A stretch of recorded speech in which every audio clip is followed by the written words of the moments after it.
देखिए, हमने अभी तक पढ़ा कि अलग अलग टाइप के हम पढ़ के आ रहे थे भाई रेडिएशन। ठीक है, रेडिएशन पढ़ रहे थे। रेडिएशन को मैंने आपको बता दिया था भाई, आप क्या मान के चल सकते हो, लाइट, हर प्रकार की लाइट। तो लाइट जो होती है कौन कौन सी होती है भाई, अल्ट्रावायलेट हो सकती है, एक्सरे हो सकती है, इंफ्रारेड हो सकती है, माइक्रोवेव हो सकती है, रेडियो वेव्स हो सकती है। तो ये सबका कलेक्शन क्या कहलाता था, रेडिएशन। तो हमने फिर रेडिएशन में पढ़ा बेटा, दो थ्योरीज थी। एक कौन सी थी बताओ, पूरा नाम बता इसका क्या था, Maxwell's electromagnetic theory of radiation.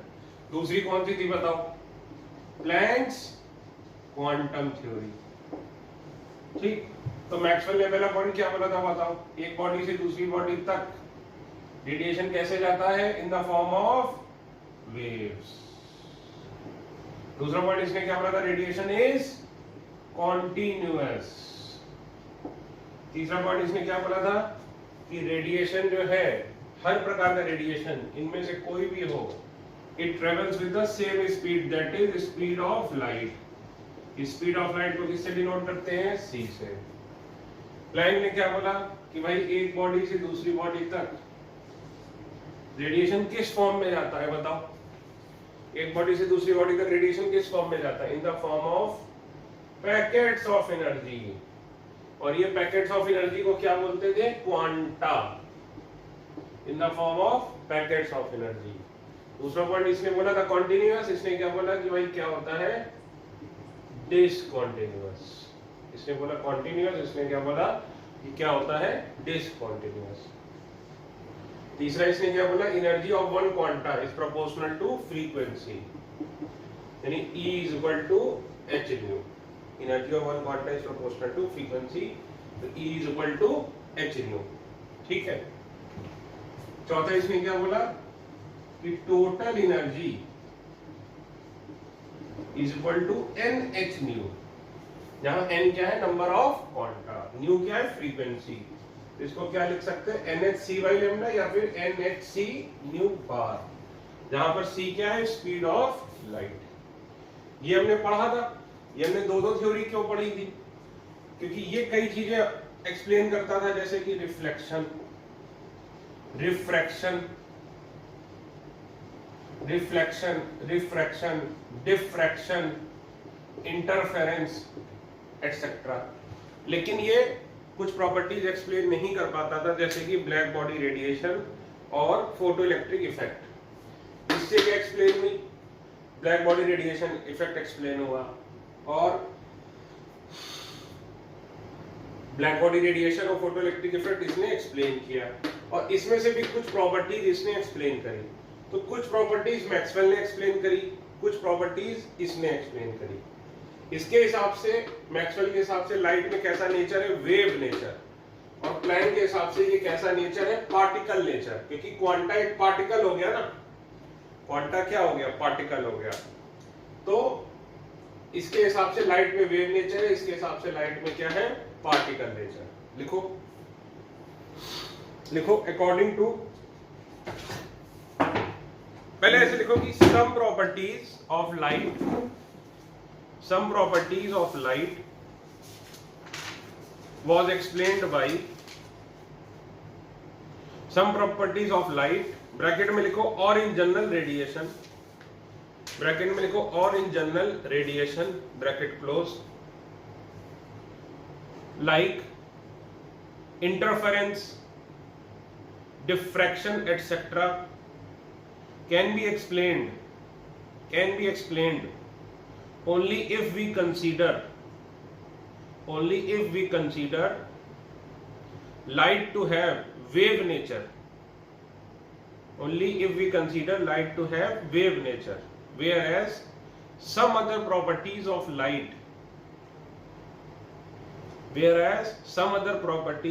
light, bracket में लिखो, और in general radiation, bracket close, such as black body radiation and photoelectric effect, such as black body radiation and photoelectric effect, can be explained only if we consider the light to have particle nature. Only if we consider the light to have particle nature. Thus, line change करके लिखो, thus Einstein in 1905 proposed, thus Einstein in 1905 proposed that light has dual nature. Light has dual nature, i.e. light behaves as a wave as well as particle. Light behaves as a wave as well as particle.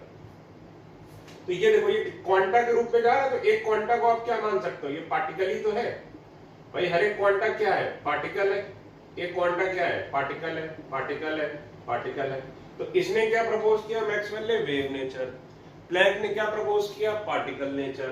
कई properties light की Maxwell से explain होती हैं, कई properties light की इससे explain होती हैं, लेकिन इससे सारी प्रॉपर्टीज एक्सप्लेन नहीं होती, इससे भी सारी प्रॉपर्टीज एक्सप्लेन नहीं होती। तो देखा जाए तो हमारे पास अभी तक कोई भी ऐसी थ्योरी नहीं है, एक थ्योरी जो लाइट की सारी प्रॉपर्टीज को एक्सप्लेन कर दे। आज की डेट में भी इसको 115 साल हो गए ये दोनों थ्योरी आए, और 117 साल हो गए, लेकिन आज भी हमारे पास ऐसी कोई थ्योरी नहीं है जो लाइट की सारी प्रॉपर्टीज को एक्सप्लेन कर दे। तो आइंस्टीन ने कहा कि भाई जब तक नई थ्योरी नहीं आ जाती तब तक तुम्हें दोनों थ्योरी को एक साथ लेके चलना पड़ेगा, और दोनों थ्योरी को एक साथ लेके चलोगे तो एक थ्योरी क्या कह रही है कि वेव नेचर है, एक थ्योरी क्या कह रही है कि पार्टिकल नेचर है।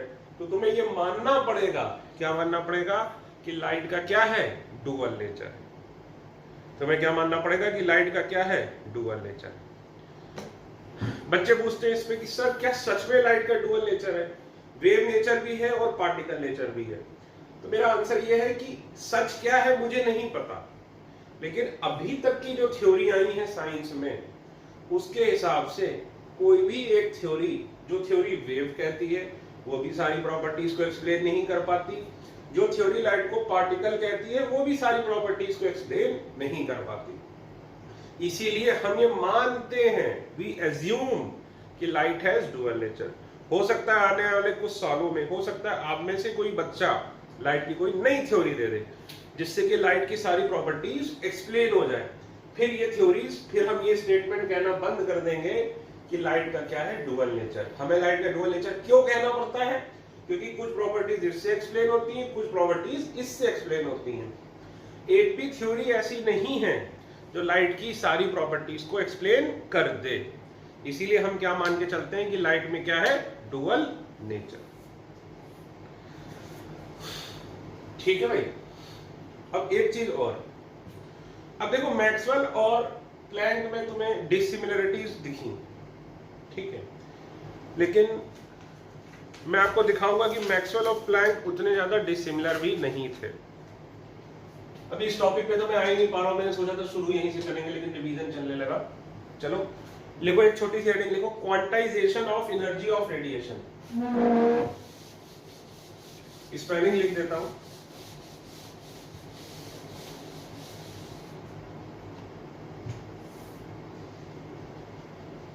Quantization of energy of radiation.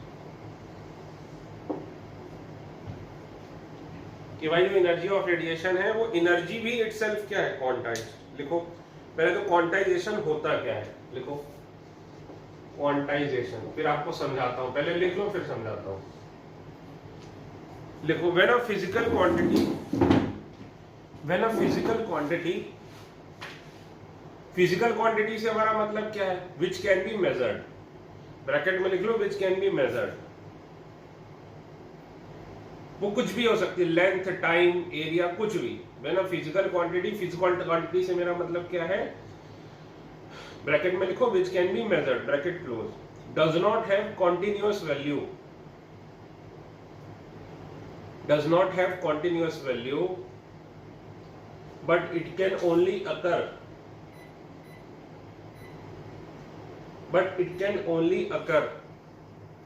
in the form of discrete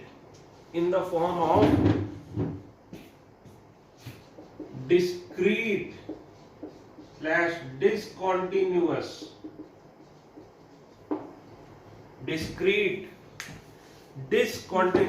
values which are simple whole number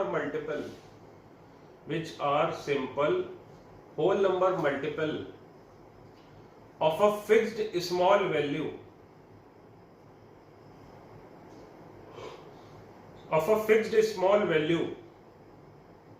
is known as quantization.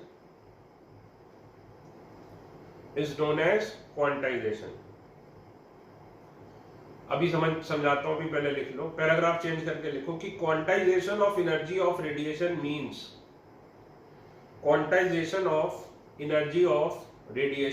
Means that energy of radiation is discontinuous. Quantization of energy of radiation means energy of radiation is discontinuous.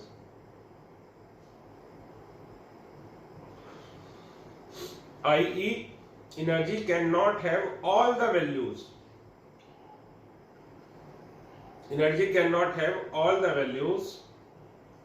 But it can only have certain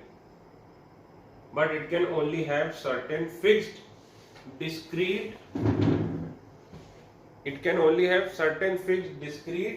discontinuous values.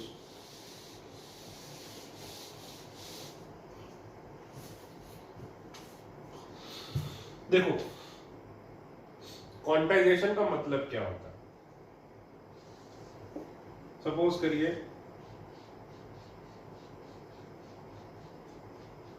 ये बचपन का झूला है, ये slide है जिसमें ऊपर ऐसे चढ़ के जाते थे फिर ऐसे स्लाइड करते थे.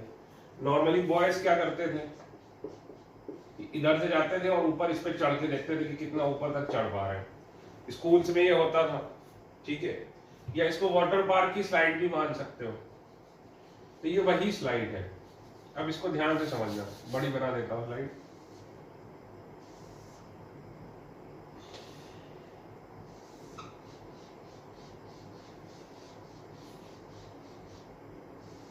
ठीक है,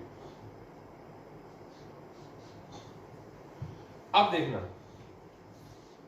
जब तुम इधर से जाओगे ऊपर की तरफ तब तुम्हारी हाइट क्या होगी, क्वांटाइज्ड.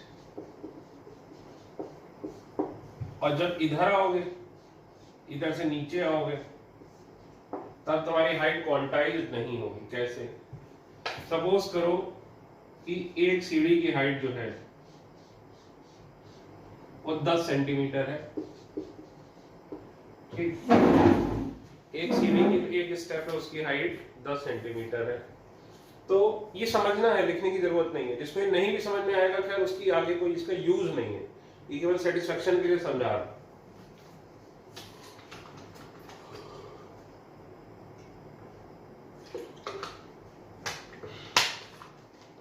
देखो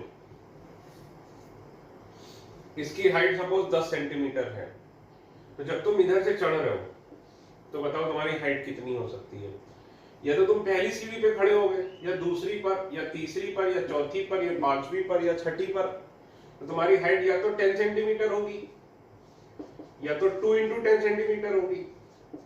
ये तीसरी सीढ़ी पे खड़े होगे तो 3 into 10 सेंटीमीटर होगी. चौथी सीढ़ी पे खड़े होगे तो 4 into 10 सेंटीमीटर होगी. पांचवी सीढ़ी पे खड़े होगे तो इतनी होगी. छठी सीढ़ी पे खड़े होगे तो इतनी होगी. मानते हो बात? यानी तुम्हारी हाइट कितनी हो सकती है, या तो 10 सेंटीमीटर, या तो 20 सेंटीमीटर, या तो 30 सेंटीमीटर, या तो 40, या तो 50, या तो 60. जब तुम इधर से चल रहे हो तो देखो तुम्हारी हाइट डिस्क्रीट हो गई. डिस्क्रीट मतलब दूर दूर. अब तुम्हारी 10 हो सकती है या 20 हो सकती है. 10 से 20 के बीच की कोई भी वैल्यू तुम्हारी हाइट नहीं ले सकती. जैसे भाई या तो तुम पहली सीढ़ी पे खड़े होगे या तो तुम दूसरी सीढ़ी पे खड़े होगे.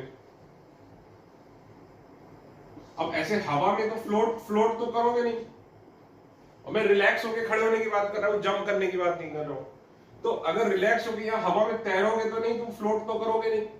तो तुम्हारी हाइट 10 और 20 के बीच में कोई भी वैल्यू नहीं ले सकती, ना 11 सेंटीमीटर, ना 12, ना 13, ना 14, ना 15, ना 16, कोई भी वैल्यू, ना 15.5, ना 15.6। तो हम क्या बोलेंगे कि इधर तुम्हारी हाइट क्या हो गई है, क्वांटाइज्ड। क्वांटाइज्ड का मतलब क्या था कि एक छोटी वैल्यू के मल्टीपल में चीजें आने लगे। तो देखो एक छोटी वैल्यू क्या है, 10 सेंटीमीटर, उसी के मल्टीपल में आ रही है 20, 30, 40, 50, 60, और इसके बीच की एक भी वैल्यू नहीं है। तो ये डिसकंटिन्यूअस है। 10 के बाद सीधे क्या आया 20, 20 के बाद सीधे क्या आया 30, 30 के बाद सीधे क्या आया 40।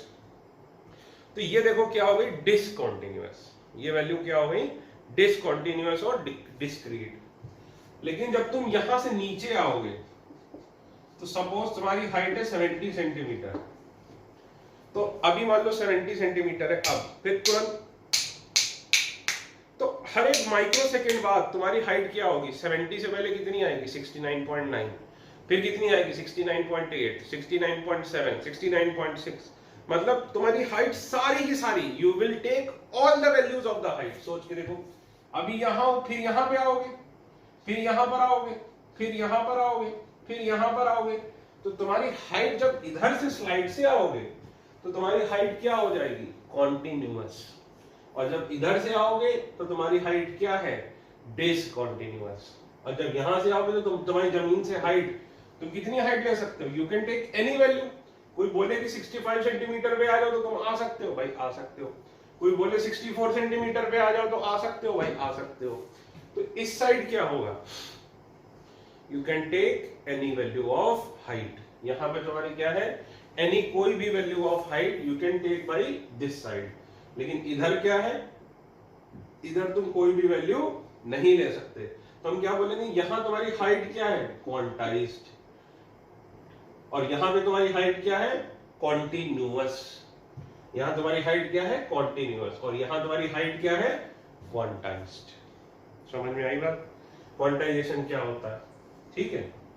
इसी तरह एनर्जी भी देखो, प्लैंक ने एनर्जी को क्वांटाइज किया। कैसे, प्लैंक ने क्या बोला कि भाई या तो एक पैकेट होगा तो एक पैकेट की एनर्जी कितनी होगी, एच न्यू, या तो दो पैकेट लोगे तो एनर्जी कितनी होगी, 2h न्यू, या तो 3 पैकेट लोगे तो 3h न्यू, 4 पैकेट लोगे तो 4h न्यू, 5 पैकेट लोगे तो 5h न्यू। लेकिन क्या 1.5h न्यू पॉसिबल है, नहीं। क्या 1.6h न्यू पॉसिबल है, नहीं। क्या 1.7h न्यू पॉसिबल है, नहीं। क्या 4.5h न्यू पॉसिबल है, नहीं। तो इसीलिए प्लैंक ने एनर्जी का क्या कर दिया, क्वांटाइजेशन।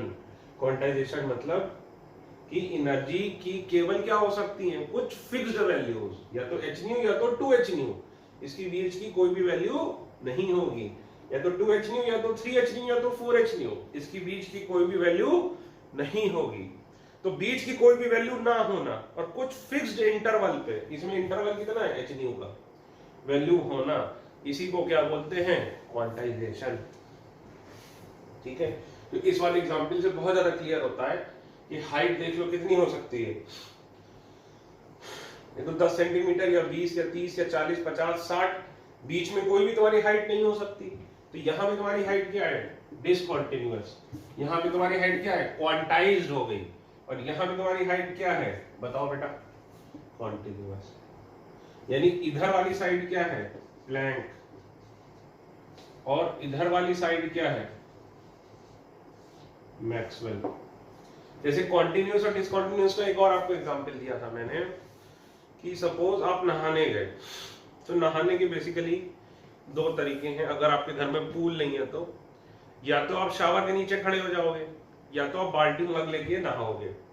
अगर आप शावर के नीचे खड़े होगे तो देखो पानी कॉन्टिन्यूअसली आप पे गिरेगा, और बाल्टी मग लेके नहाओगे तो क्या करोगे, एक पैकेट डाला, फिर दूसरा पैकेट डाला, फिर तीसरा पैकेट डाला, फिर चौथा पैकेट डाला, पांचवा पैकेट डाला, छठा पैकेट डाला, and so on and so forth. ठीक है ना, पहला पैकेट, दूसरा, तीसरा, चौथा, पांचवा, छठा। तो ये देखो पैकेट एक पड़ेगा, फिर दूसरे में क्या होगा, थोड़ा सा टाइम गैप रहेगा। और पानी कैसे आपके ऊपर गिरेगा, जब बाल्टी मग से नहाओगे, डिसकंटिन्यूअसली। तो बाल्टी मग से नहाओगे तो यानी प्लैंक के तरीके से नहा रहे हो, और अगर शावर के नीचे खड़े हो तो कैसे नहा रहे हो, मैक्सवेल के तरीके से। ठीक है, ये समझ में आया। क्वांटाइजेशन क्या होता है? क्वांटाइजेशन मतलब किसी छोटी वैल्यू के मल्टीपल में आता चला जाए और वही वैल्यूज ले मल्टीपल वाली, होल नंबर मल्टीपल, और बीच की कोई भी वैल्यू ना ले, ठीक है। दूसरी चीज, अब सोच के देखो, सोच के देखिए कि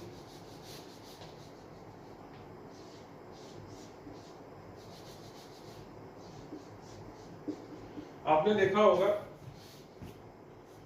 घरों में नॉर्मली इस तरह की बाहर बनी होती है, ऐसे करके बना होता है, जिसपे आपकी कार या बाइक फिर अंदर आती है घर के। इस पे चढ़ के बाइक या कार फिर आपकी घर के अंदर आती है, घर के अंदर आने के लिए बनी होती है। तो आपने देखा होगा ये जो स्लाइड बनी होती है, इस पे ग्रूव्स होते हैं, इस तरह से हल्के हल्के उठे उठे से ग्रूव्स होते हैं, जिससे कि कार पीछे स्लाइड ना कर जाए। देखिएगा भी आपने, इतने छोटे छोटे, इतनी छोटी छोटी। अच्छा चलिए छोड़िए, अगर सपोज करिए ये दिख रहा है आपको डिस्टेंस, ये इतना, बस इतना समझ लो, जितना पेन मेरे अंगूठे से बचा है, इतनी हाइट के अगर मैं स्टेप्स बना दूं, देखो इतनी हाइट के, कितने, जितना भी अंगूठे के, मान लो 1 mm के मैं स्टेप्स बना दूं, यहाँ पर ये मैं स्टेप्स बना रहा हूँ 1 mm हाइट के। पहले कितनी हाइट के थे? 10 सेंटीमीटर के। अब मैं 1 mm हाइट के स्टेप्स बना रहा हूँ, ठीक है, 1 mm 1 mm 1 mm 1 mm 1 mm, ये देखो स्टेप्स ही बना रहा हूँ, ठीक। लेकिन एक बात बताओ, अब अगर 1 mm के मैं स्टेप्स बना दूंगा तो तुमको ये स्टेप लगेंगे कि इंक्लाइन लगेगा? ये बताओ, मतलब कि तुम्हें ऐसा लगेगा कि यहाँ पे सीढ़ियां हैं या तुम सीधे सीधे चढ़ जाओगे। अच्छा 1 mm छोड़ो, 10⁻⁻6 मीटर, 1 माइक्रोन के मैं स्टेप्स बना दूं, अब तुम क्या बोलोगे? यहाँ पे स्टेप है कि प्लेन है? खुद बताओ। अगर 1 माइक्रोन मतलब इतना छोटा हो गया कि दिखेगा भी नहीं एक स्टेप, तो तुम्हें क्या लगेगा? पूरा का पूरा इंक्लाइंड है। छोड़ो, अच्छा खैर इस बारे में बाद में बात करेंगे। ये सामने होते आप तो ज्यादा इंटरेक्टिव में ये सारा समझ आता, लेकिन ये पॉइंट मैं भी छोड़ रहा हूँ, बाद में कभी उठाऊंगा। तो इससे हमें ये तो समझ में आ ही गया क्वांटाइजेशन क्या होता है। तो चाहो तो ये फोटो बना लो, ये वाली, ये बच्चा खड़ा है और ये है, तो ये बना लोगे तो तुमको समझ में आएगा कि मैंने क्या बोला था। यहां पर क्या है? कॉन्टिन्यूअस, यहां पर क्या है? हाइट क्वांटाइज्ड है। बना लो ये फोटो, ये वाली। फिर हम आज के टॉपिक पे आए।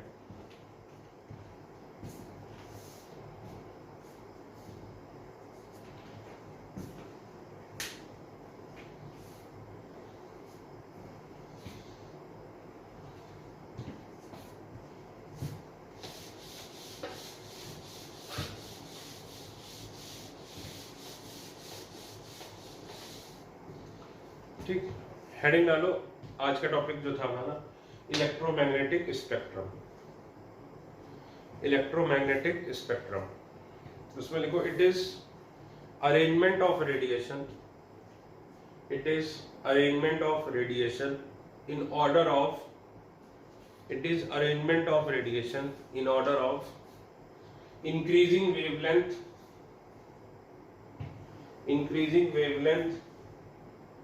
and decreasing frequency, increasing wavelength and decreasing frequency। अब देखो, जब भी लाइट या फिर रेडिएशन की बात करते हैं तो ये सारे जो है रेडिएशन के पार्ट हैं। अल्ट्रावायलेट, इंफ्रारेड, यहां पर विजिबल आनी चाहिए थी, विजिबल या वाइट लाइट। इसके बाद आएगी इंफ्रारेड, इसके बाद आएगी माइक्रोवेव। तो ये देखो, हमें तो केवल विजिबल दिखाई पड़ता है, जो इसकी वेवलेंथ होती है अप्रोक्सीमेटली 4000 to 7600। अलग अलग बुक्स में कह रही वैल्यू अलग अलग दी रहती है, कहीं 3800 to 7200 दी रहती है, उस वैल्यू पे हमें नहीं याद है। तो ये सारी ही क्या होती हैं? लाइट वेव्स होती हैं, ठीक है। इन सबको लाइट या फिर रेडिएशन का पार्ट हम मान सकते हैं। अभी के लिए आप मान के चलो कि भाई लाइट और रेडिएशन एक ही बात है, मैं आपको बता रहा हूँ शुरू से। तो ये सारी चीजें हैं। तो अगर इनका हम कनेक्शन करें तो देखो इसकी लैम्डा मिनिमम होती है और इधर जाने पर लैम्डा बढ़ता चला जाता है। इसकी लैम्डा क्या होती है? मैक्सिमम। ठीक है ना, यानी cosmic ray, gamma ray, X ray, ultraviolet, visible, infrared, microwave, radio waves. ठीक, अब देखो फ्रीक्वेंसी क्या होती है? C by lambda. इसका मतलब फ्रीक्वेंसी क्या होती है? Inversely proportional to lambda. यानी यहां पर फ्रीक्वेंसी क्या होगी? मैक्सिमम। तो इधर से इधर जाने पर फ्रीक्वेंसी क्या होती है? कम होती चली जाती है।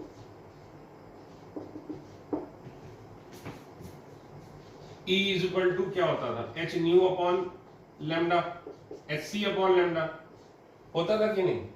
यानी एनर्जी भी क्या है? Inversely proportional to lambda. यानी यहां पर एनर्जी क्या होती है? मैक्सिमम। और इधर जाने पर एनर्जी क्या होती है? डिक्रीज।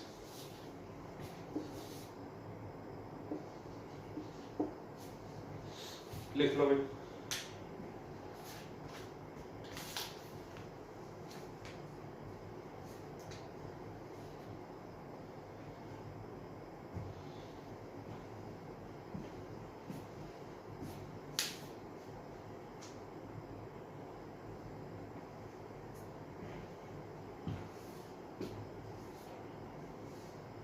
ठीक है,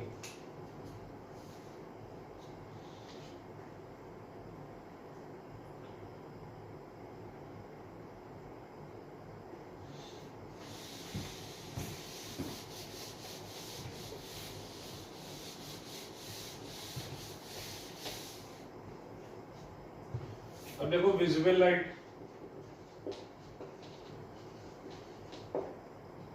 विजिबल लाइट आपको पता ही है, क्या लिख सकते हो?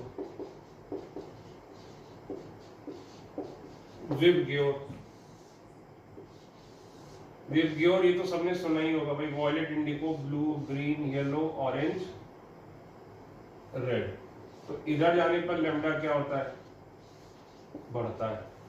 ठीक है, तो फ्रीक्वेंसी कम होती है, एनर्जी भी क्या होती है? कम होती है। लिख लो भाई। ठीक है,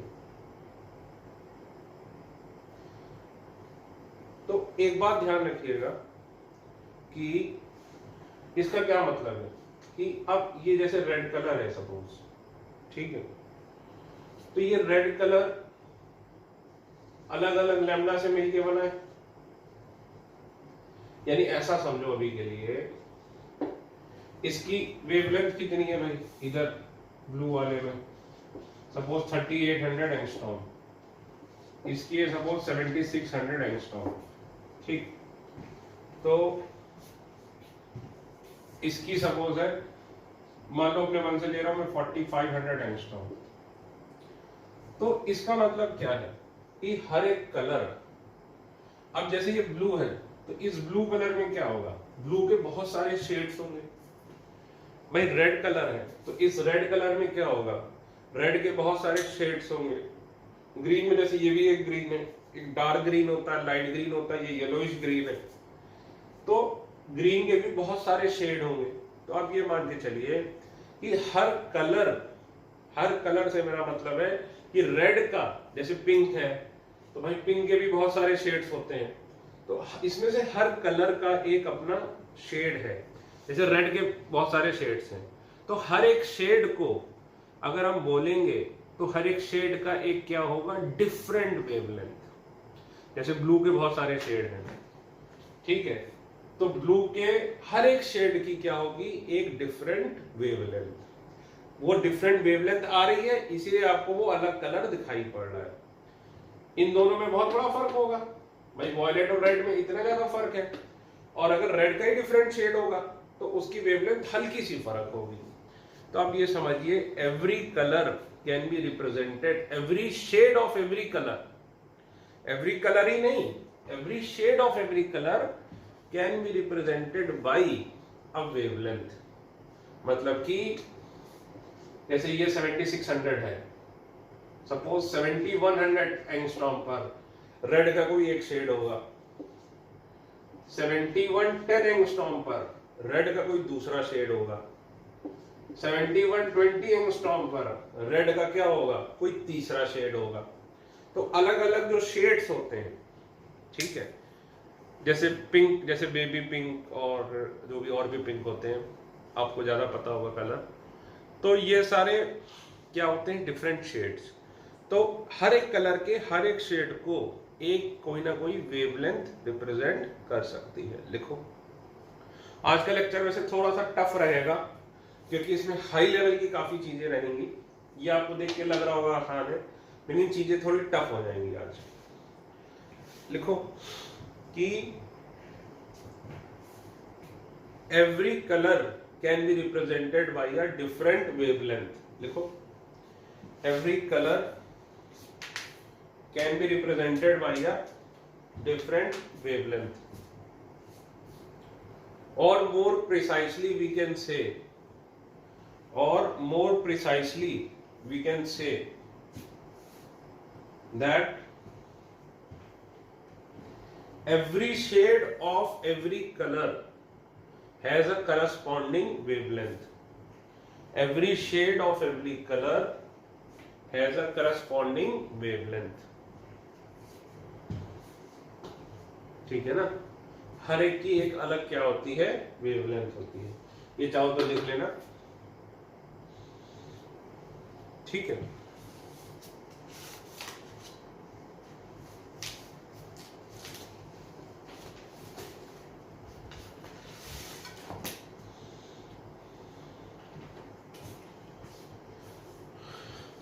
अब हेडिंग डालो spectrum.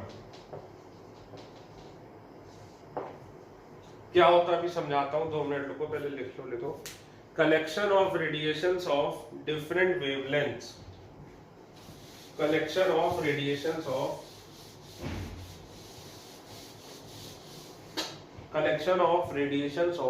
different wavelengths on a photographic plate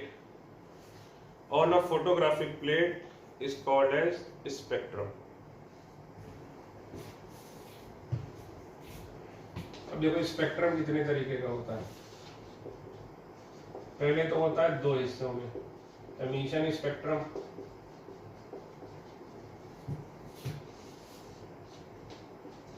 दूसरा एब्जॉर्प्शन स्पेक्ट्रम। एमिशन स्पेक्ट्रम और एब्जॉर्प्शन स्पेक्ट्रम। एमिशन स्पेक्ट्रम कैसा होता है, एक तो होता है कॉन्टिन्यूअस, दूसरा होता है डिसकॉन्टिन्यूअस। ठीक, एक कॉन्टिन्यूअस एक डिसकॉन्टिन्यूअस। एब्जॉर्प्शन स्पेक्ट्रम क्या होता है, ओनली डिसकॉन्टिन्यूअस।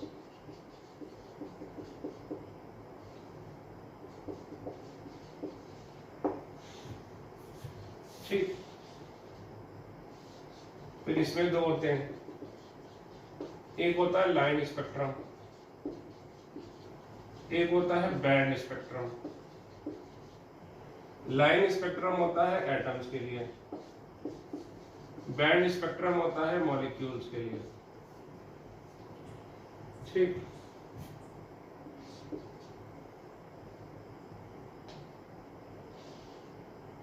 एब्जॉर्प्शन हुई ओनली डिसकंटिन्यूअस। अब इसमें भी 2 ही होते हैं, लाइन स्पेक्ट्रम और band spectrum. Line spectrum atoms के लिए, बैंड स्पेक्ट्रम मॉलिक्यूल्स के लिए।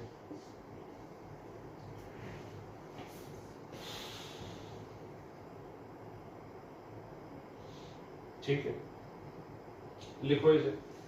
अच्छा, जो एब्जॉर्प्शन स्पेक्ट्रम होता है वो फोटोग्राफिक नेगेटिव होता है इसका एमिशन स्पेक्ट्रम का। इसका मतलब क्या हुआ सर, इसका मतलब अभी समझाता हूं। लिखो पहले।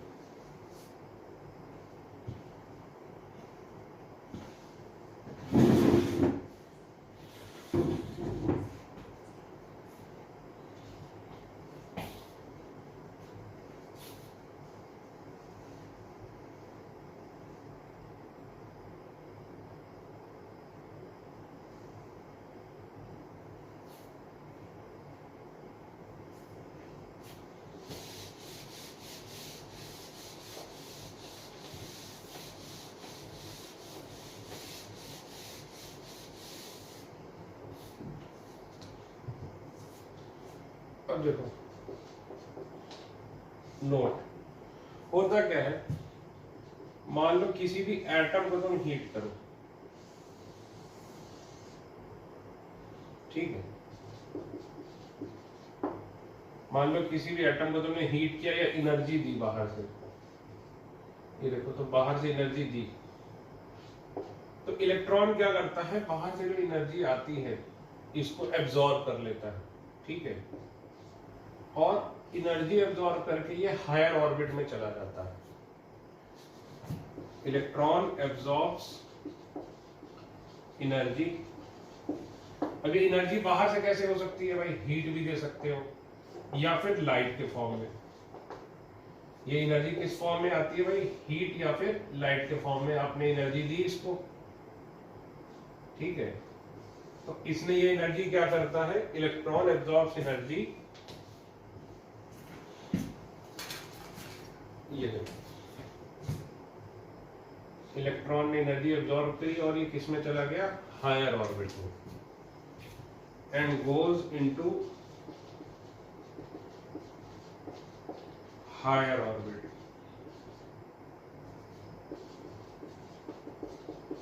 हायर ऑर्बिट की एनर्जी क्या होती है, ज्यादा।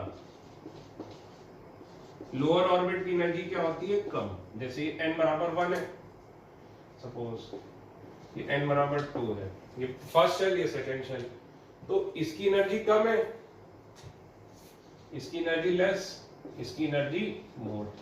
तुमने बाहर से एनर्जी दी तो इलेक्ट्रॉन के पास एनर्जी ज्यादा हो गई, तो वो किस में चला गया, हायर ऑर्बिट में।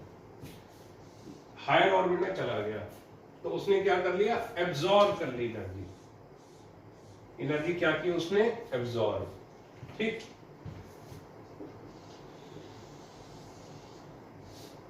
लेकिन एनर्जी एब्जॉर्ब करने के बाद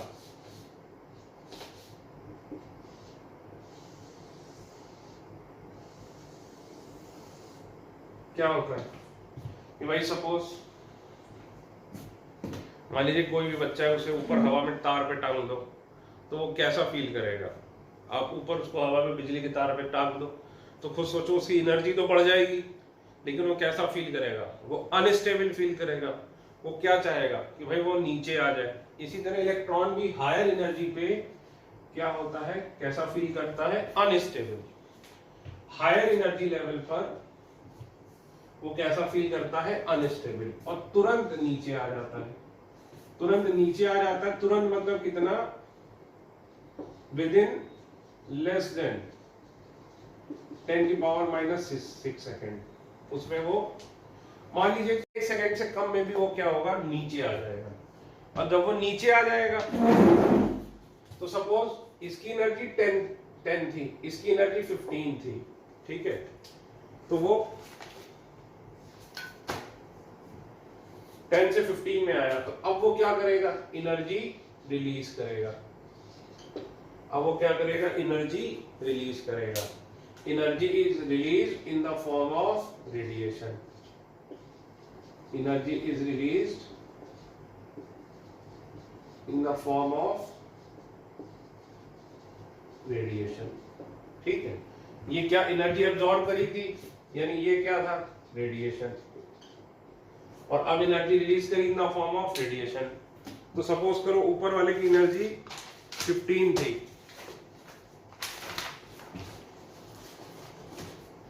नीचे वाले की एनर्जी 10 है, तो बताओ कितनी एनर्जी रिलीज करेगा वो, 5 है कि नहीं।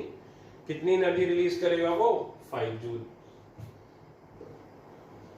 तो ये मान लो ये n बराबर 1 से n बराबर 2 पर एनर्जी रिलीज करके आ गया। ये एटम है, इसको बोल सकते हैं कि भाई ड्यूरिंग कूलिंग, ये जैसे ही कूल होता है ये तुरंत नीचे आ जाता है। और हम ये क्या बोल सकते हैं कि ये क्या था, ड्यूरिंग हीटिंग, हीट करते समय ऐसा होगा, और जैसे कूलिंग होगी इलेक्ट्रॉन क्या होगा, electron will make a transition. इस इलेक्ट्रॉन को एक ऑर्बिट से दूसरी ऑर्बिट का जो मूवमेंट है, उस मूवमेंट को क्या बोलते हैं, ट्रांजिशन। एक ऑर्बिट से दूसरी ऑर्बिट का जो मूवमेंट है उसको क्या बोलते हैं, transition. During cooling electron will make a transition from higher energy level to lower energy level.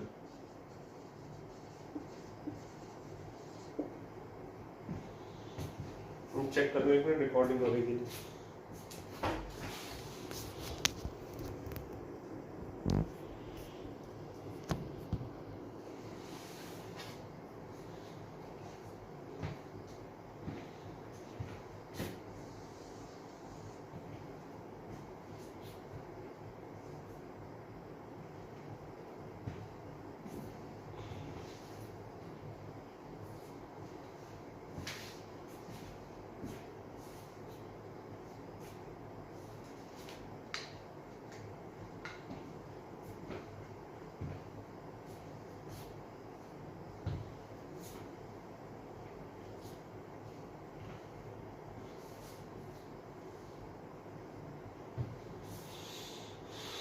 Definition लिखो। अब हेडिंग डालो emission spectrum.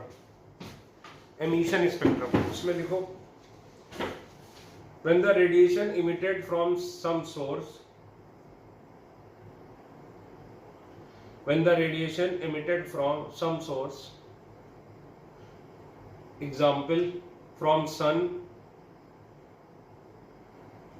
sun, bulb, or by passing electric discharge through a gas at low pressure, or by heating a substance to high temperature, etc., is passed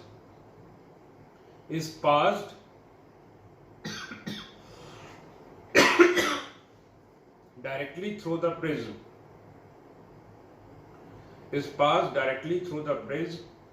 and then received on photographic plate,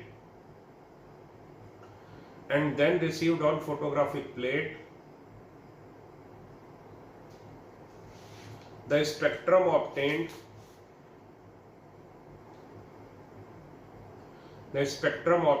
is called emission spectrum.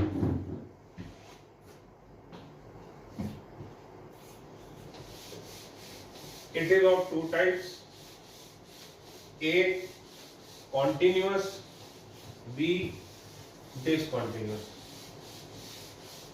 A continuous, B discontinuous. तो heading डालो A continuous spectrum।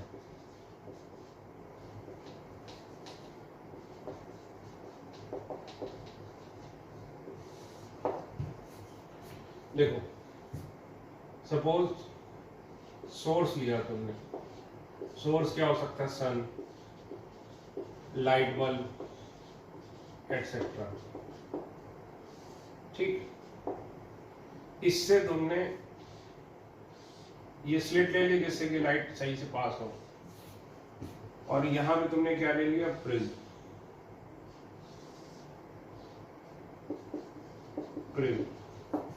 यहां से क्या आ रही है, white light. भाई सन से जो लाइट आती है उसको हम क्या बोलते हैं, व्हाइट लाइट।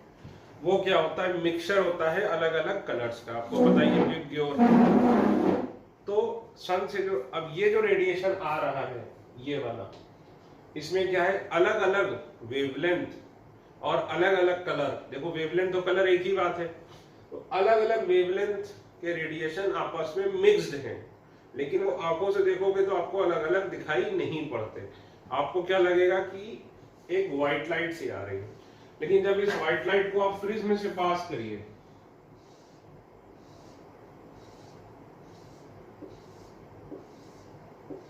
ये जब इसको प्रिज्म से पास करोगे तब क्या होगा, ये अलग अलग कलर में बढ़ जाएगी। बोलो भाई, अलग अलग कलर में बढ़ जाएगी कि नहीं? 7 कलर में बढ़ जाएगी। ये देखो,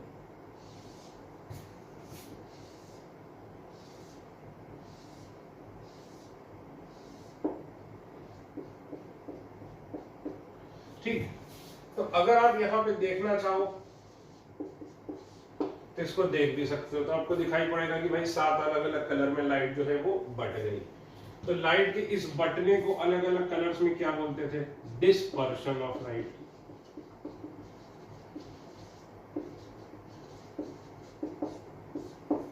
ठीक, लेकिन ये मान लो हमें रिकॉर्ड करना है ये चीज और किसी और को दिखाना है कि मान लीजिए कल आप ये एक्सपेरिमेंट करो और मुझे ला के दिखाओ कि सर देखो मैंने एक्सपेरिमेंट किया था, तो इसको देखते नहीं है, फिर यहां पर एक क्या लगा देते हैं? Photographic plate. Sir photographic plate क्या होती है? भाई अब मोबाइल के पहले, जब मोबाइल आया या डिजिटल कैमरा आया, उसके पहले आप देखिएगा, अपने मम्मी पापा से पूछिएगा, पता नहीं आपने देखा है कि नहीं, कि कोडैक की एक रील आती थी, ब्लैक ब्लैक, उसमें स्ट्रिप होती थी ऐसे करके, ऐसे करके स्ट्रिप होती थी और इसमें 36 फोटो ही खींचती थी एक रील में। कोडैक की आती थी, कोडैक की सबसे ज्यादा पॉपुलर थी।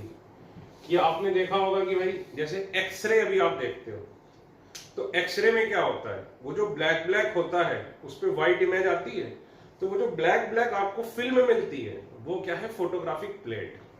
उस पर आपकी हड्डियों की देखो क्या आ गई, इमेज आ गई।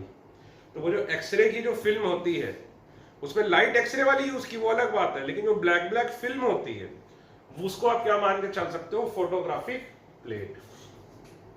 तो ये यही है क्या? Photographic plate. तो देखिए ये 7 कलर आ गए, तो वेव ब्लू, ठीक है ना? इसका देखो लैम्डा क्या था? लार्जेस्ट, और इसका लैम्डा क्या था? स्मॉलेस्ट। तो ज्यादा डिविएशन, अब ये डिस्पर्शन ऑफ लाइट, अब ये लाइट के पाथ से हट गया, ज्यादा डिविएशन किसका होगा? इसका, वायलेट का, ठीक है। अब इसका स्पेक्ट्रम कॉन्टिन्यूअस होता है, अगर तुम देखोगे तो तुम्हें स्पेक्ट्रम कैसा दिखेगा? कॉन्टिन्यूअस।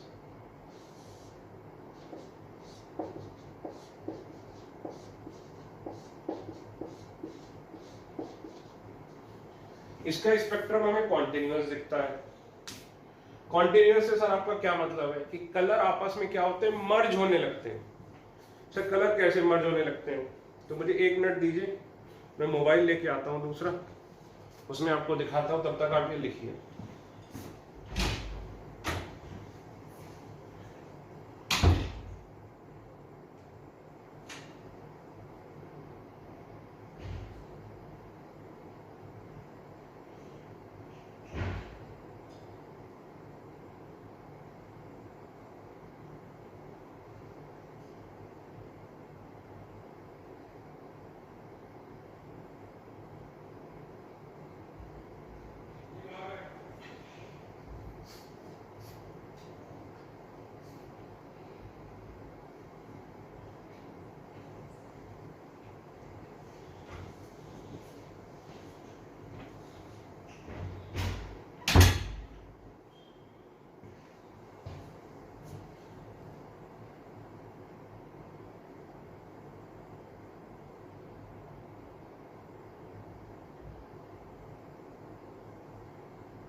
ये देखो बेटा, ये देखो, ये लाइट का स्पेक्ट्रम है। अब इसमें देखो, जैसे इधर से देखना चालू करो, ठीक है। अब रेड कहां खत्म हो गया, ठीक है, और ऑरेंज कहाँ स्टार्ट हो गया ये तुम डेफिनेटली बता ही नहीं सकते।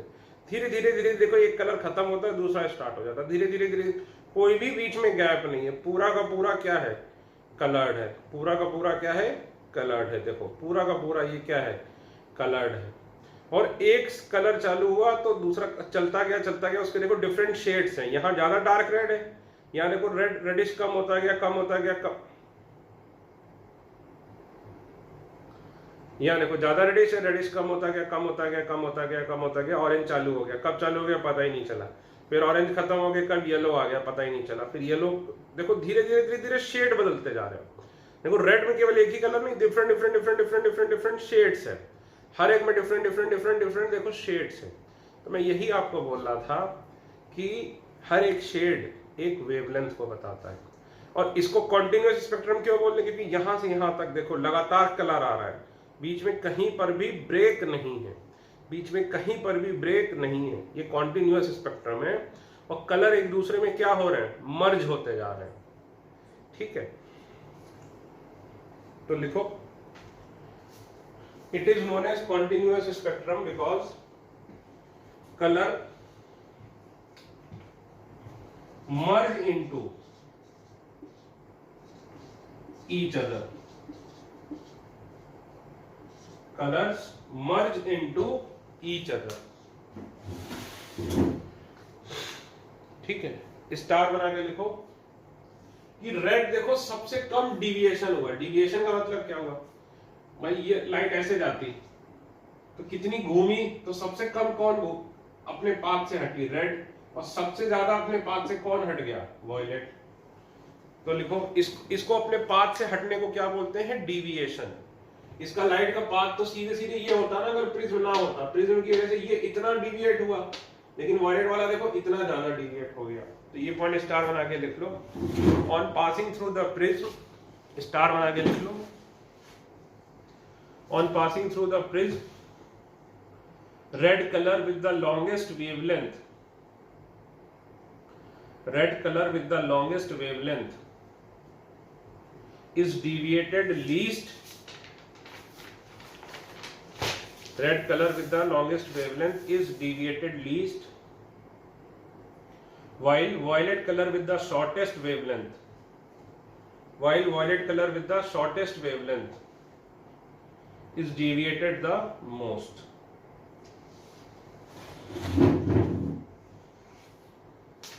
ठीक है, तो ये जो फोटोग्राफिक प्लेट पे इसकी जो फोटो इमेज आ जाएगी उसी को क्या बोलेंगे, स्पेक्ट्रम।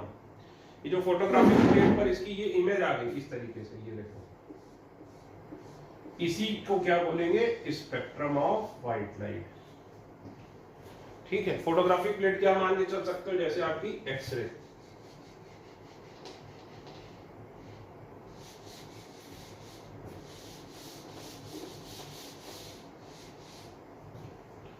आप हेडिंग डालो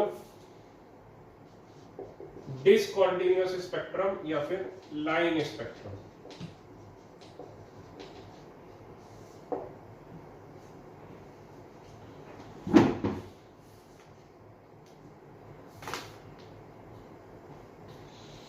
ठीक है,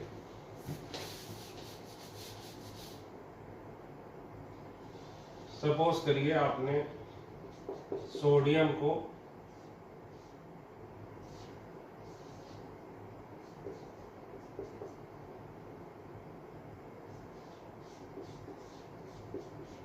हीट किया। ठीक, अब सोडियम को हीट किया तो इससे रेडिएशन इमिट होगा। भाई इसमें क्या होगा, जब हीट करोगे इलेक्ट्रॉन ऊपर हाई स्टेट में जाएगा, हाई स्टेट में जाएगा लेकिन तुरंत फिर नीचे लौटेगा। जब वो नीचे लौटेगा तो क्या करेगा, एनर्जी रिलीज करेगा। अभी हमने पढ़ा था जब हीट करते हो तब क्या होता है, इलेक्ट्रॉन हायर स्टेट में जाता है। हीट करते हो या फिर एनर्जी देते हो तो इलेक्ट्रॉन हायर स्टेट में जाता है। हायर स्टेट में कितनी देर रहता है, ये देखो भी नहीं किया था भाई, बाहर से एनर्जी दोगे तो इलेक्ट्रॉन क्या होगा, हायर स्टेट में जाएगा। हायर स्टेट में इलेक्ट्रॉन थोड़ी देर रहेगा फिर वापस आएगा, वापस आएगा तो क्या करेगा, एनर्जी रिलीज करेगा। ठीक है, वापस आएगा तो क्या करेगा, एनर्जी रिलीज करेगा।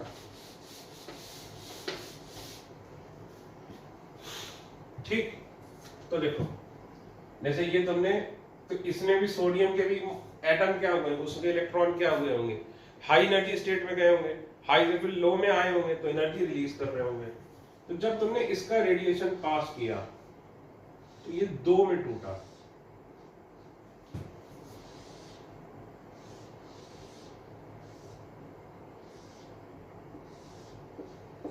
और केवल दो लाइनें आई,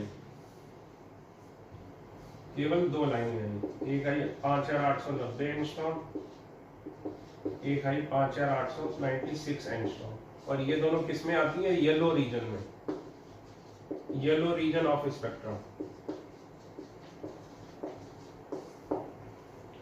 5890 और 5896। तो इसमें देखो देखने में कैसे दिखाई पड़ेगा, देखिए ये अगर फोटोग्राफिक प्लेट है, बेटा सुन लो पहले फिर लिखना, फोटोग्राफिक प्लेट, तो इधर डार्क, ये डार्क, ये डार्क, और यहां पर क्या लिखेगा, कलर, टू कलर्ड लाइंस। देखो डार्क डार्क और दो कलर लाइन। देखिए अभी रुकिएगा, लिखिएगा मत, मैं आपको दिखाने की कोशिश करता हूँ, देखता हूँ गूगल करता हूँ, शायद इसका स्पेक्ट्रम मुझे मिल जाए।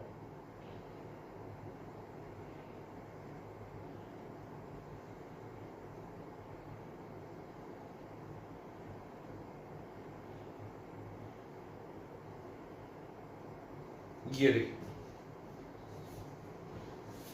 देखिए दो येलो लाइंस दिख रही हैं, इधर भी डार्क, देखो ये डार्क येलो लाइन, बीच में डार्क, दो येलो के बीच में, और फिर से डार्क। देखो तो ये फोटोग्राफिक प्लेट पे ये इमेज आती है, देखो ये सोडियम का स्पेक्ट्रम है,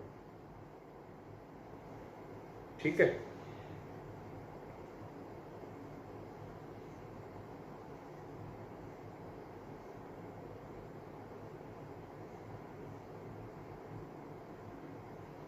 ठीक,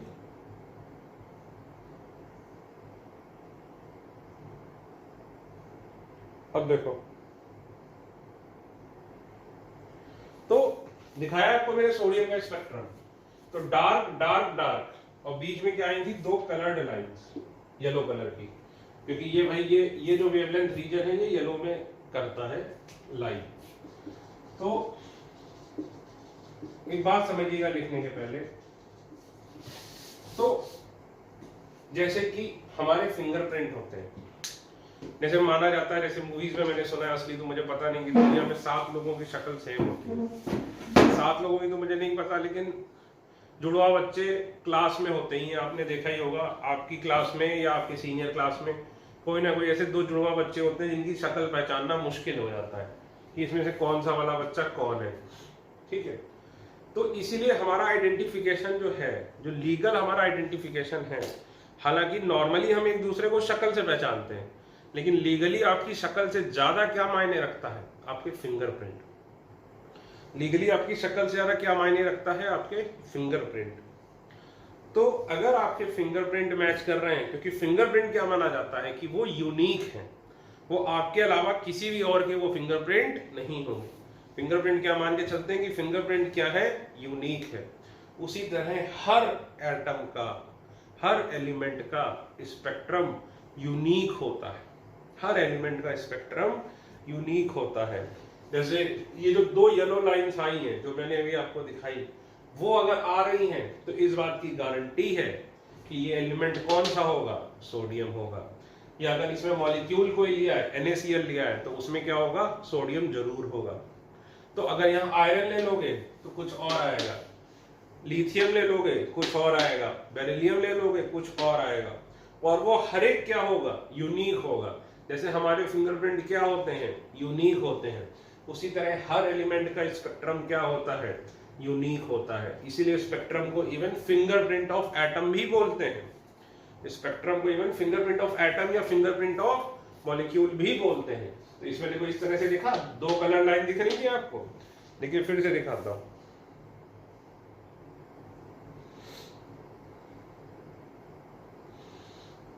ये देखिए दो येलो कलर की लाइन दिख रही है, dark yellow line, dark yellow line, फिर से डार्क। ये देखो dark yellow line, dark yellow line, dark. तो ये हर एक एलिमेंट का क्या होता है, यूनिक। ये आया कैसे होगा, देखो, तो देखो कैसे आया होगा। सपोज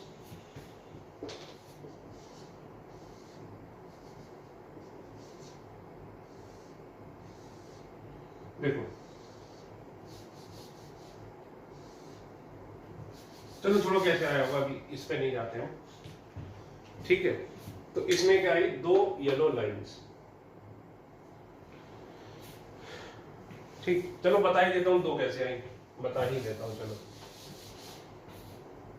ये लिख लो, ये मैं हटा रहा हूं। देखो दो लाइनें क्यों आई, जैसे मान लो ये सोडियम है, ठीक।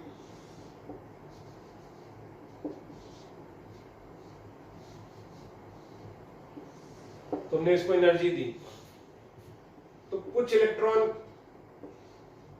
एनर्जी लेके हो सकता है, ये मान लो n बराबर सोडियम, ये मान लो थर्ड है, ये फोर्थ, ये फिफ्थ, ठीक। ये आसान रखते हैं, मान लो n बराबर 1 2 3। तो कुछ इलेक्ट्रॉन कहां गए होंगे, कुछ फ्यू सोडियम एटम्स में, कुछ सोडियम एटम्स में इलेक्ट्रॉन कहां गए होंगे, सेकेंड शेल में। कुछ दूसरे सोडियम एटम में इलेक्ट्रॉन एनर्जी लेके कहां गए होंगे, थर्ड शेल में। समझना,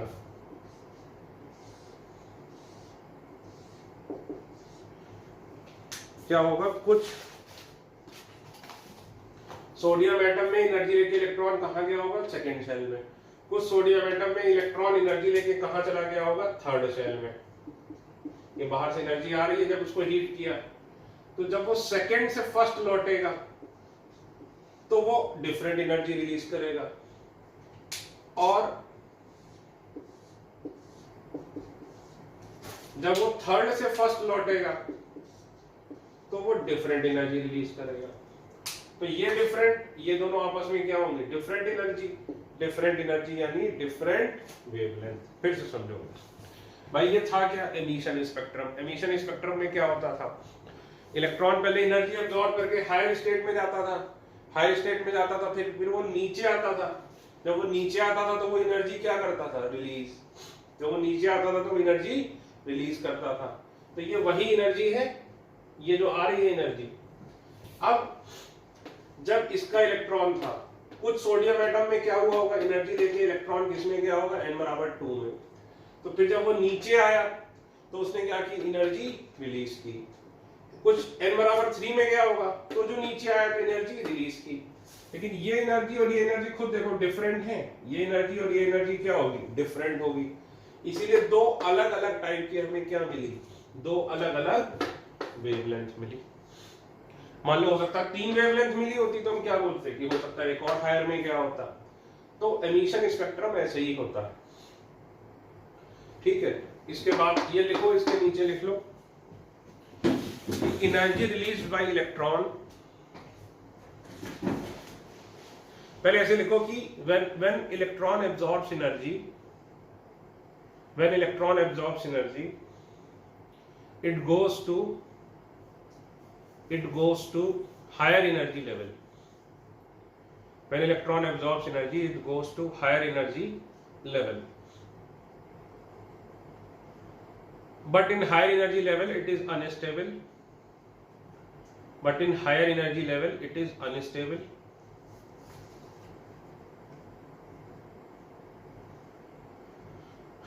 And it returns to its original orbit.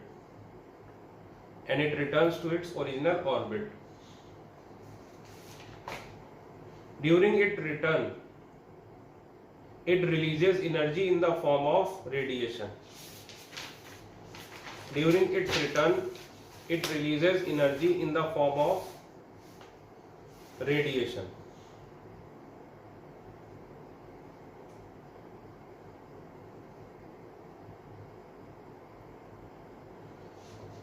ठीक है, तो इधर से दो रेडिएशन आ रहे थे.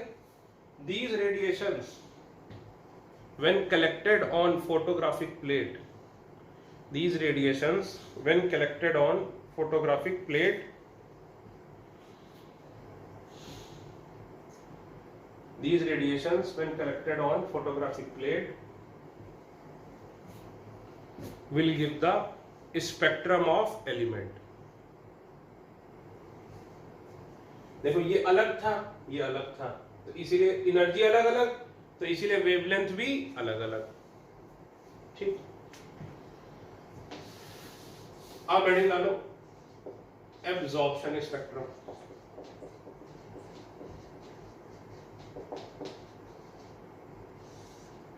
ये हमें ज्यादा करना नहीं है, हेडिंग डालो एब्जॉर्प्शन स्पेक्ट्रम. या एक चाइल्ड इसके पहले लिख लो एक लाइन जो अभी बताई थी कि each element has its unique line spectrum.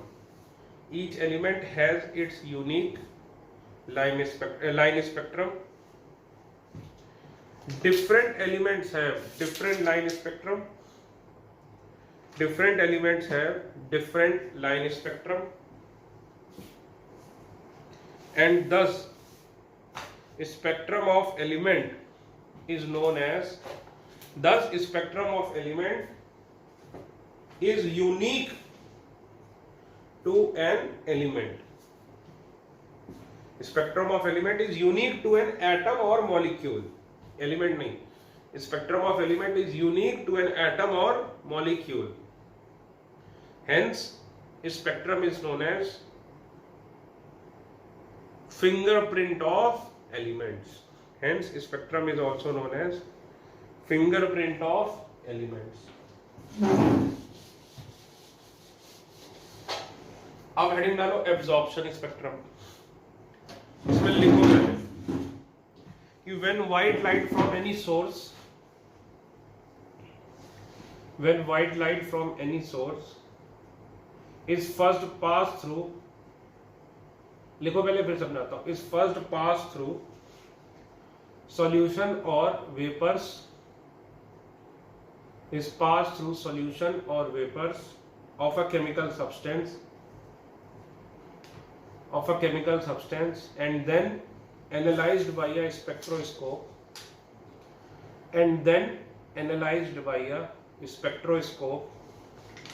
it is observed that some dark lines are observed, some dark lines are obtained, some dark lines are obtained in the otherwise continuous spectrum.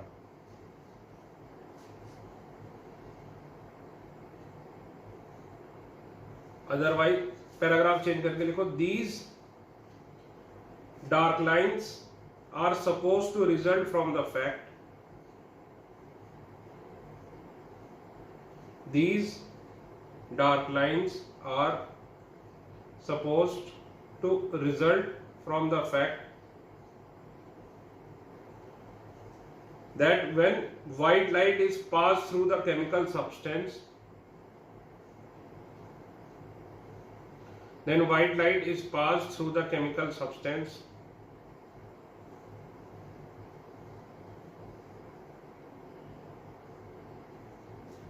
when white light is passed through the chemical substance, radiation of certain wavelengths are obtained. Radiation of certain wavelengths are obtained, which depend upon the nature of the element. Which depend upon the nature of the element. Line change करके लिखो. Further, it is observed that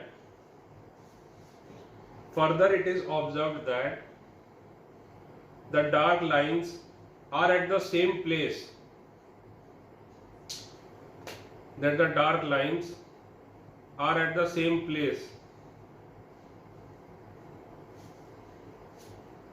where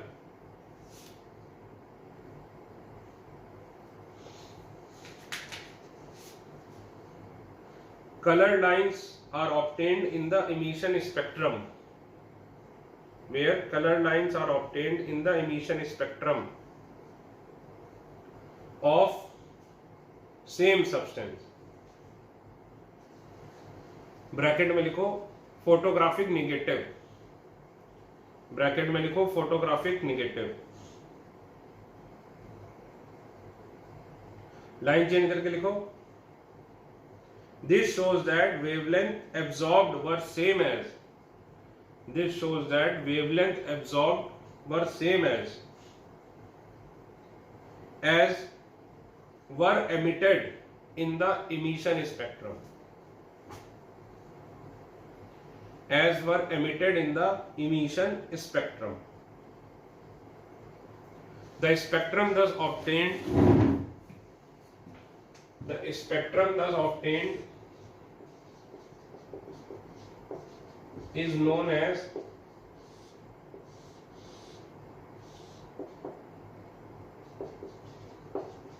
absorption spectrum. देखो कहने का क्या मतलब है कि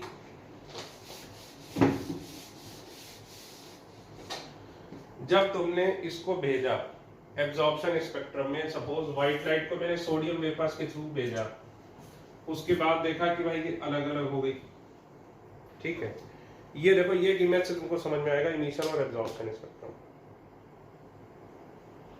ये देखो ये वही सोडियम का है, ऊपर वाला ये क्या है इमिशन स्पेक्ट्रम। देखो dark yellow line, dark yellow line और फिर पूरा, तो दो येलो लाइन आ रही, पूरा डार्क है, ऊपर वाला जो है ऊपर वाला क्या है एमिशन स्पेक्ट्रम, इसमें क्या आ रही थी दो येलो लाइन, और नीचे वाला क्या है देखो जहां ऊपर येलो लाइन आ रही थी वहां नीचे डार्क आ रहा है। देखो नीचे वाला क्या है व्हाइट लाइट में से वो दो लाइनें गायब हो गई। देखो नीचे वाला क्या है व्हाइट लाइट में से वो दोनों लाइनें गायब हो गई जो किसमें थी एमिशन स्पेक्ट्रम में, वो कलर यहां से गायब हो गया और वही कलर गायब हुआ।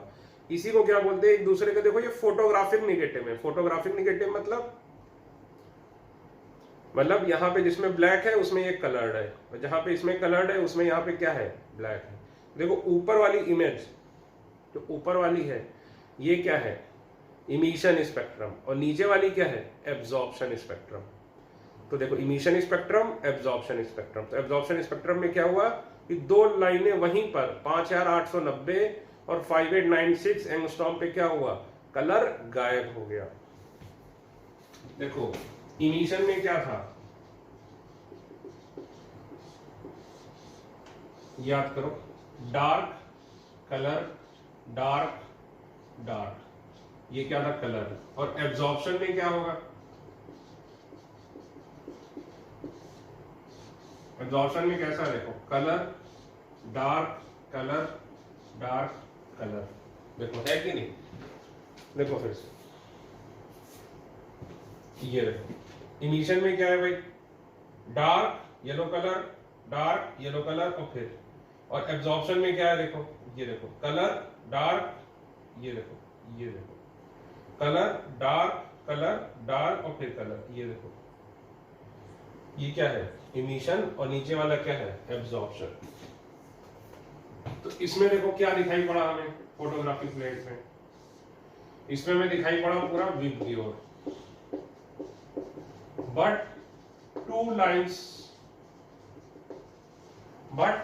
two dark lines are present. Two dark lines are present at 5890 angstrom and 5896 angstrom. ठीक है। These came back from a search. देखिए तो इसमें क्या होता है कि अगर व्हाइट लाइट को पास करो फिर इससे, तो इसमें क्या होता है दो डार्क लाइनें आ गई, पूरा विबग्योर आया साथ में दो डार्क लाइनें आ गई। ये इमेज में व्हाट्सएप भी कर दूंगा, ठीक है, इसके साथ ये इमेज भी मैं वो जो दोनों इमेज आपको दिखाई है मैं व्हाट्सएप भी कर दूंगा। तो देखिए आज का लेक्चर टफ था, अगर आपको नहीं भी समझ में आया तो आप यकीन मानिए इसका मैं आगे बहुत ज़्यादा यूज़ नहीं करूँगा इसको, ये क्योंकि बहुत हाई लेवल का है, ये नॉर्मली MSc में लोग करते हैं स्पेक्ट्रोस्कोपी में, तो नहीं भी समझ में आए तो कोई बात नहीं, आगे इसका यूज़ मैं मिनिमम से मिनिमम रखूँगा, ठीक है। आगे इसका ज़्यादा यूज़ होगा नहीं। ठीक है भाई, थैंक यू।